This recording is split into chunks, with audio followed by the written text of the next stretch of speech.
আর আমার কথার মধ্য দিয়ে যদি আপনার ইসলাহ হয়, সংশোধন হয়, আপনি একজন বিপদগামী মানুষ হয়ে থাকেন, আমার কথা শুনে আল্লাহর পথে ফিরে আসেন, এর চেয়ে বড় ব্যবসা আমার জন্য কি হতে পারে? তো এই অর্থে একজন ধর্ম ব্যবসায়ী আমি। কথা বুঝতে পারছেন?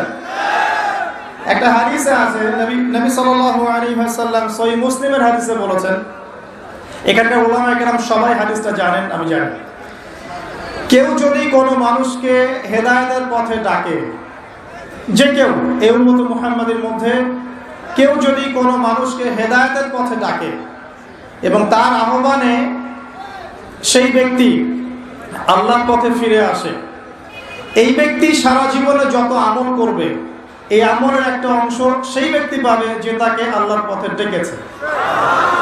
এটা হচ্ছে আল্লাহর পথে দাওয়াত দেওয়ার ফজিলত।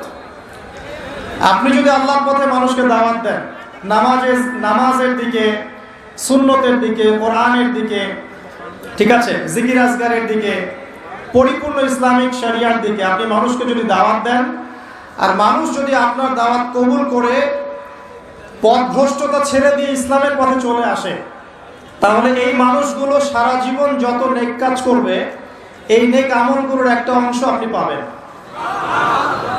এর চেয়ে বড় কোনো ব্যবসা হতে পারে? তাহলে এই অর্থে কি আমি একজন ধর্ম ব্যবসায়ী নই? কোনো সমস্যা আছে?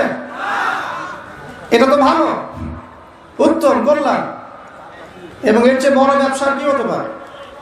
যে কোরআন এবং সুন্নাহর সঠিক কথাগুলো আপনারা জনগণকে বলবেন, জনগণ সেগুলো শুনবে, শুনে আল্লাহর পথে ফিরে আসবে। তারা সারা জীবন যত নেকির কাজ করবে ওই সমস্ত নেকির একটা অংশ আপনার আমলনামায় যুক্ত হবে। ব্যবসা সবচেয়ে বড় ব্যবসা। আবার এই হাদিসের আরেকটা অংশ আছে, পরের লাইনে লেখা আছে, নবী সাল্লাল্লাহু আলাইহি ওয়াসাল্লাম বলেছেন, কেউ যদি কোনো মানুষকে পথভ্রষ্টতার দিকে দাওয়াত দেয়, মানে কেউ যদি কোনো মানুষকে গোমরাহির দিকে দাওয়াত দেয়, ভুল পথের দিকে দাওয়াত দেয়, এবং তার দাওয়াতে যত মানুষ বিভ্রান্ত হয়ে যাবে এই সমস্ত বিভ্রান্ত মানুষের পাপের একটা অংশ ওই ব্যক্তির আমলনামায় যুক্ত হবে।